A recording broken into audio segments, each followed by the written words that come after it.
साथियों नमस्कार। ए garden on the terrace के इस यूट्यूब चैनल पे मैं नेचर लवर आप सभी का हार्दिक स्वागत करता हूं।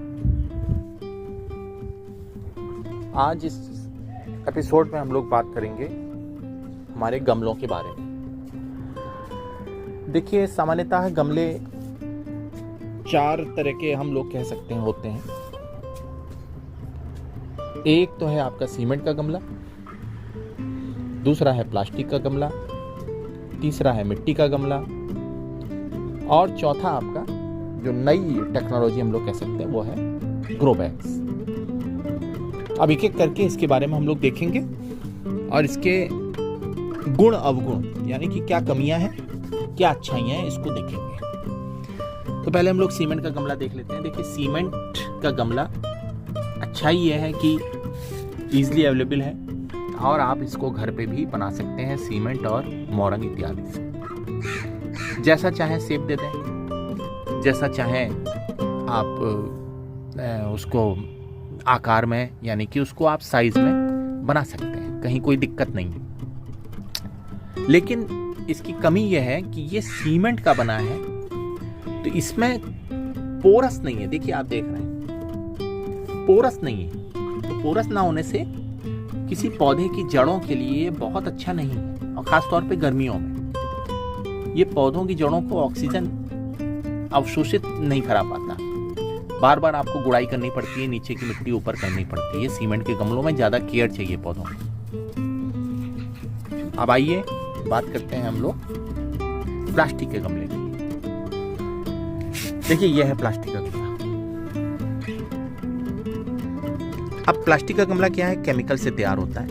प्लास्टिक जैसा एक केमिकल होता है जिसे हम लोग फैक्ट्री में तैयार करते हैं। जैसा चाहे वैसा रूप इसको भी दे सकते हैं और साइज विभिन्न साइजों में लगभग हर जगह मिलता है। इंटीरियर्स में भी है, इजीली अवेलेबल है और आप इसको जो है रेट भी इसका बहुत ज़्यादा हाई नहीं है।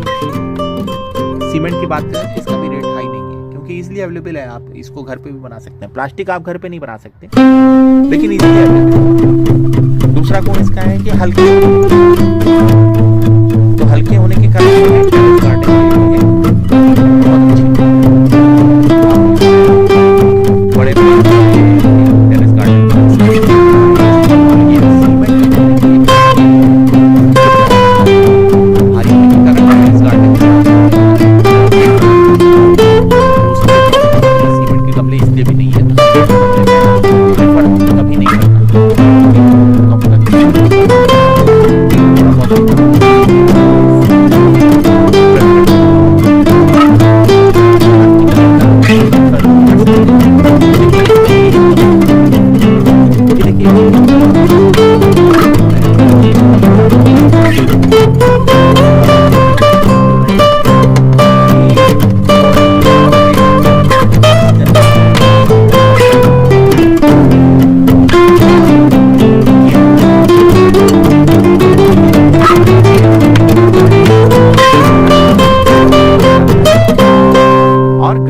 गर्म भी हो जाते हैं। प्लास्टिक है, केमिकल है, गर्मियों में बहुत ज़्यादा गर्म हो जाता है।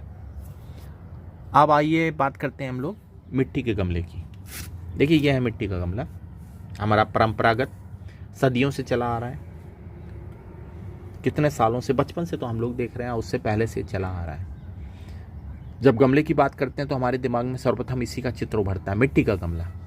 लेकिन आजकल चूंकि शहरीकरण बढ़ा है, मिट्टी की कमी हुई है तो ईजिली अवेलेबल नहीं हो पाते हैं। लेकिन पौधों के लिए मैं कहूँगा सबसे अच्छा गमला यही होता है। पौधों के लिए अगर सर्वोत्तम पॉट है तो वो मिट्टी का गमला ही है। क्यों? इसलिए कि ये नेचुरल चीज़ों से बना है। ये देखिए, मिट्टी से बना है, मिट्टी नेचुरल है। दूसरी चीज़, नेचुरल होने के कारण इसमें पोर्स हैं जो हमें आँख से तो नहीं दिखेंगे, लेकिन ये मिट्टी हॉलो होती है। मिट्टी के अंदर पोर्स होते हैं, ऑक्सीजन बबल्स होते हैं, उसके अंदर से ऑक्सीजन इस जड़ों में जाती है।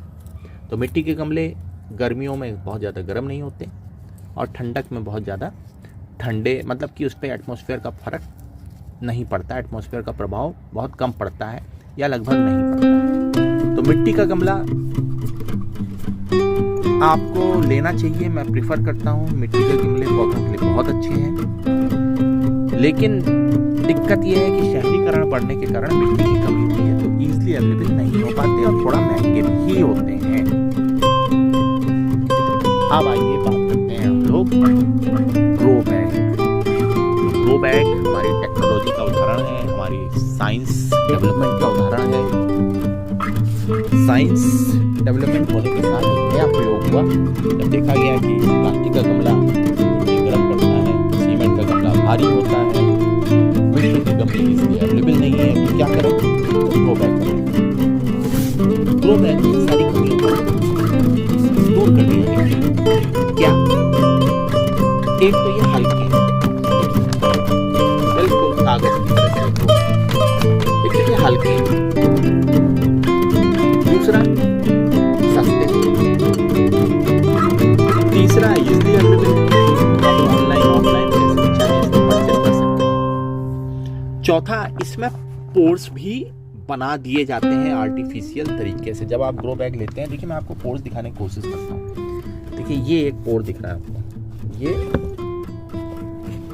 दिखा रहा हूँ, देखिए फोकस कर रहा हूँ, ये दिखा, ये चीज, ये इस तरह के आप खुद भी बना सकते हैं। इस तरह के पोर्स ढेर सारे आप बैग में बना लीजिए, तो जड़ों को हवा जाएगी, जड़ों को दिक्कत नहीं होगी, गर्मियों में गर्म नहीं करेगा, जाड़ों में ठंडा नहीं करेगा, क्योंकि ये एक तरह का केमिकल है जो कागज और कपड़ा टाइप का दिखता है, और काफी चल जाते हैं, 5-6 साल चल जाते हैं आराम से अभी। और साइज का तो कोई मायने ही नहीं है, आप जितना चाहे ऊंचा ग्रो बैग लीजिए, क्योंकि ये हल्के हैं, भारी नहीं है, तो आपको दिक्कत भी नहीं करेगा। तो मैं तो, अगर मुझसे पूछा जाए चैनल के अंत में, इस एपिसोड के अंत में अगर मुझसे कहा जाए कि आप क्या कहेंगे, आप क्या नंबर देंगे, पहले नंबर पे तो मैं मिट्टी का गमला रखूंगा, क्योंकि वो नेचुरल चीज से बनती है। अब मिट्टी का गमला जब अवेलेबल ना हो तो आप सीधे जाइए और ग्रो बैग ले लीजिए टेरेस गार्डन के लिए। सीमेंट का गमला आप कहीं भी नीचे अगर रखना है, आपको गेट वगैरह पे रखना है, तो आप रख सकते हैं। टेरेस के लिए मैं सीमेंट के गमले को प्रिफर नहीं करूंगा, क्योंकि भारी टेरेस को दिक्कत करेगा बाद में, क्योंकि हमें देखिए टेरेस में 10-20 गमले का टेरेस गार्डन नहीं बनाना है, हमें कम से कम 200-300 गमलों का टेरेस गार्डन बनाना है। और 200-300 गमले अगर सीमेंट के आप ले लेंगे तो छत पे बहुत ही वेट हो जाएगा। और हमें टेरेस गार्डन का पहला नियम है कि हमें वेट मैनेजमेंट करना है। तो वेट मैनेजमेंट इसी तरह से हो सकता है कि आप ग्रो बैग्स लीजिए और उसमें अपने मनचाहा साइज के, मनचाहा गहराई के, मनचाहा तरीके से, जहाँ से भी चाहे, जैसे चाहे वैसे ग्रो बैग लेके आप अपने टेरेस गार्डन की शुरुआत कर सकते हैं। तो साथियों, आज के इस एपिसोड में हम लोगों ने मेनली, क्योंकि देखिए टेरेस गार्डन की जब बात आती है या गार्डन की जब बात आती है, अगर वो ज़मीन पे नहीं है तो उसमें कोई पॉट चाहिए होता है ना। तो पहला बेसिक पॉट ही है, जब पॉट होगा तभी हम लोग आगे उसमें प्लांट ग्रो कराएंगे। तो वही मैंने सोचा कि पहले बात करें।